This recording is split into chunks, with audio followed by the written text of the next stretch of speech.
بسم اللہ الرحمن الرحیم۔ سامعین کرام، آپ سن رہے ہیں ناول جلاد کی قسط نمبر 16، جس کے مصنف ہیں ایم راحت۔ دوسرے دن راجن داس ہری داس کے ساتھ گنپت راؤ کی حویلی پہنچ گیا۔ اس کے سر میں پٹی بندھی ہوئی تھی اور چہرے پر دوسرے نشانات بھی نظر آ رہے تھے۔ ایک ہاتھ گردن میں پڑا ہوا تھا۔ ارے کیا ہوا راجن داس، یہ چوٹیں کیسے لگ گئیں؟ وہ رات کو دارو زیادہ پی لی تھی ٹھاکر صاحب، بہت زیادہ پی لی تھی، اور پھر کوٹھے سے نیچے گر پڑا، راجن داس نے بتایا۔ اوہ اچھا، زیادہ چوٹیں تو نہیں آئیں؟ ہاں بس تھوڑی بہت ہیں، راجن داس بولا۔ میں نے تمہیں ایک خاص کام سے بلایا تھا راجن۔ حاضر ہوں ٹھاکر۔ کل کی سبھا میں تم نے مسجد کی مخالفت کی تھی۔ نشے میں تھا ٹھاکر صاحب، ورنہ میری مجال کہ آپ کی آواز سے اپنی آواز اونچی کروں، راجن داس بولا، اور گنپت راؤ چونک کر اسے دیکھنے لگا۔ پھر اس نے معنی خیز نگاہوں سے ہری داس کو دیکھا۔ کیا مطلب؟ تم اس وقت نشے میں تھے؟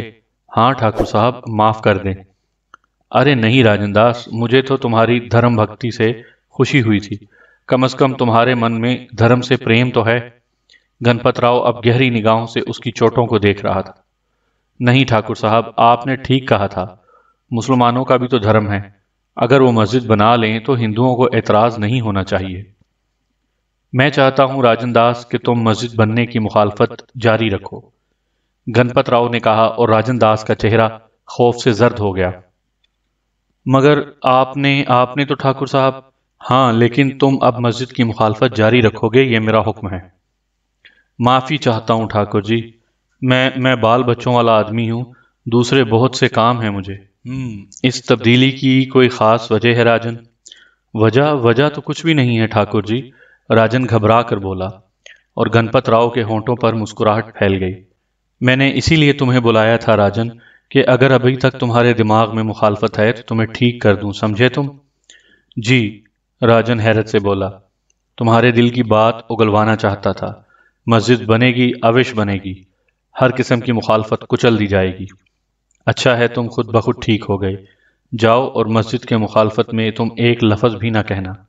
راجن داس چلا گیا، لیکن ہری داس حیرت سے منہ پھاڑے بیٹھا رہا تھا۔ اس کی آنکھوں میں سخت تعجب کے آثار تھے۔ راجن کے جانے کے بعد گنپت راؤ نے گہری سانس لی اور مایوسی سے بولے، یہ سسرا بھی ٹھنڈا ہو گیا۔ میری سمجھ میں کوئی بات نہیں آئی ہری داس، گنپت راؤ بولا۔ ہاں مہاراج، آپ کی بات میں نہیں سمجھ سکا، حالانکہ بڑی سیدھی سی بات ہے ہری داس جی۔ کل تک میں اور آپ بھی مسجد بنانے کے خلاف تھے، لیکن ٹھیک ہو گئے، اور پھر راجن داس کی چوٹیں دیکھ کر ہی بات کھل جاتی ہے کہ بھانو نے راجن داس کی بھی مزاج پرسی کی ہے، کیونکہ راجن داس نے سرعام مخالفت کی تھی۔ بھانو اس کے پاس بھی پہنچ گیا۔ اب ہری داس جی، اگر میں راجن داس پر بھی دل کی بات ظاہر کر دیتا تو خواہ مخواہ اپنی گردن پھنسانے والی بات ہو جاتی، اس لیے میں نے بات برابر کر دی۔ اوہ یہ بات ہے مہاراج، پھر تو آپ نے بہت اچھا کیا، مگر اب کیا ہو؟ ہری داس نے خوفزدہ لہجے میں کہا۔ کوئی دوسرا آدمی تلاش کرنا پڑے گا، کوئی ایسا آدمی جو بھانو کی نگاہوں میں نہ ہو، گنپت راؤ نے کہا، اور ہری داس پرخیال انداز میں گردن ہلانے لگا۔ سارے کام بخوبی ہو رہے تھے، مسجد کی تعمیر شروع ہو چکی تھی، اور بہت سے مزدور اور مستری دن رات اس کی تکمیل میں مصروف تھے۔ مسلمانوں نے اپنا ساز و سامان بیچ کر مسجد کی تکمیل کا فیصلہ کیا تھا اور اس پر عمل کر رہے تھے۔ انہیں حیرت تھی کہ اچانک کیسے کایا پلٹ گئی۔ گنپت راؤ تو ہمیشہ سے مسلمانوں اور ان کے مذہب کے خلاف رہا تھا، یہ اسے ایک دم کیا ہو گیا؟ بہرحال وہ بیچارے اس کے احسان مند ہو گئے تھے، لیکن شوکت بیگ مطمئن نہیں تھا۔ ان لوگوں کا قیام ابھی تک ریل کے انہی ڈبوں میں تھا، کوئی دوسری بہتر جگہ دریافت نہیں ہو سکی تھی۔ بھانو کو خود بھی یہ جگہ پسند تھی، کیونکہ یہاں گھر جانے کے امکانات نہیں تھے، اور کسی بھی نازک موقع پر یہاں سے نکلا جا سکتا تھا۔ کھانے پینے کی چیزیں وافر مقدار میں یہاں جمع کر لی گئی تھیں۔ بابو لال کو باہر کے حالات معلوم کرنے کے لیے چھوڑ دیا گیا تھا، اور یہ اطلاع بابو لال نہیں دی تھی۔ پولیس کی 3 گاڑیاں دھول پور پہنچی ہیں، ان میں وہ لاشیں لائی گئی ہیں جو جنگل میں سڑ رہی تھیں۔ لاشوں کے آنے سے بہت ہنگامہ ہو گیا تھا، تھانے میں لا تعداد لوگوں کو بلوایا گیا ہے۔ اور